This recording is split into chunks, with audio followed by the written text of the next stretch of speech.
I want to call up one of our Coolidge friends from Florida, Ethan Ackerman, who is Coolidge Cup declamation champion.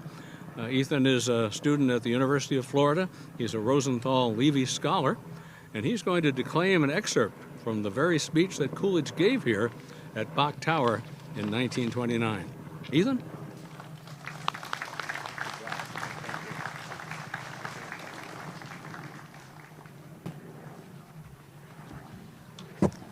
Thank you. While the United States has been by no means lacking in spiritual vision, it has been necessary for our people, first of all, to give their attention to the material side of existence. We have been forced to get things done. We have been making a new nation out of raw materials. What others have done in many centuries, we have crowded into the short space of 300 years. It is only in the last generation that the great body of our people have been sufficiently relieved from the pressing necessities of existence so that they could give some thought to the art of living. There are an increasing number of individuals who have sufficient resources to enable them to minister in a most substantial way to the humanitarian and artistic side of life. Some of the largest fortunes which were ever acquired in the United States have been almost entirely devoted to such charities. But we cannot observe this moment without smiling a little at those who, but a short time ago, expressed so much fear lest our country might come under the control of a few individuals of great wealth. They claimed that the rich were growing richer and the poor were growing poorer. Our experience has demonstrated that the reverse of this would be much nearer to the truth. So many of our people have large amounts of property that it has taken on the aspect of being common. The distinction it once carried is gone. It is also doubtful if there ever was a time when even great wealth gave its possessors so little power as at present. Their money is of very little value in determining political action. Capital is so easily secured for any promising enterprise that it is no longer necessary to be rich to go into business, even on an extensive scale. But the possession of money has never been sufficient to gain the social attentions of persons of culture and refinement.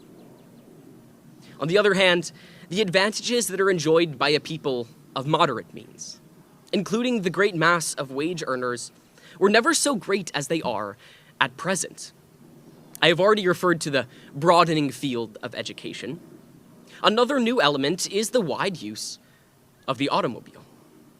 Whole families are able to have the beneficial results of travel at an outlay which is so small that it is practically within reach of everyone.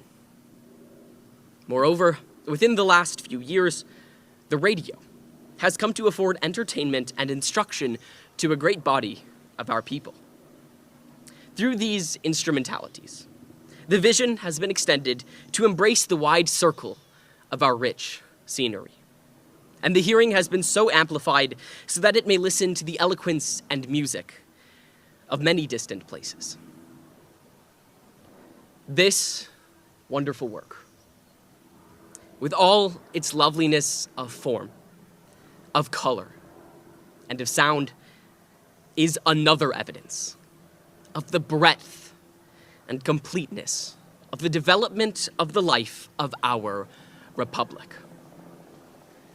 Our artistic growth has been constant, and in its individual examples and its general application is not excelled by any other people. Our institutions have endowed our people with insight and vision. The individual has been developed, the nation has become great. The belief that there is nothing which our people cannot do, and no power which our people ought not to have, is the main source of our progress. Faith in our people stands vindicated beyond further discussion.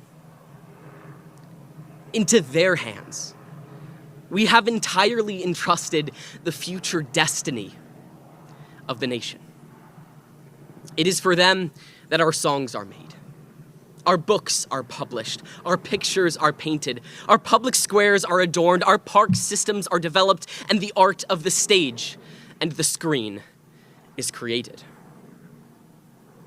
While these things are done by individuals, this movement is of the people, by the people, and for the people. It is no accident that this superb creation, which we are dedicating today, is the conception of a man whose only heritage was that of good breeding. An American by adoption, not by birth, who has felt the pinch of poverty, who has experienced the thrill of hard manual labor, and who has triumphed over many difficulties. Edward W. Bach is making this contribution in recognition to his loyalty, the sovereign, the people. It is another demonstration that when they are given the opportunity, the people have the innate power to provide themselves with the wealth, the culture, the art, and the refinement that supports an enlightened civilization. Now, therefore, in a spirit of thankfulness for the success of our institutions, which is here attested, and appreciation of the munificent generosity which is here exhibited, in my capacity as President of the United States, I hereby dedicate this mountain lake sanctuary and its singing tower, and present them for visitation to the American people. Thank you.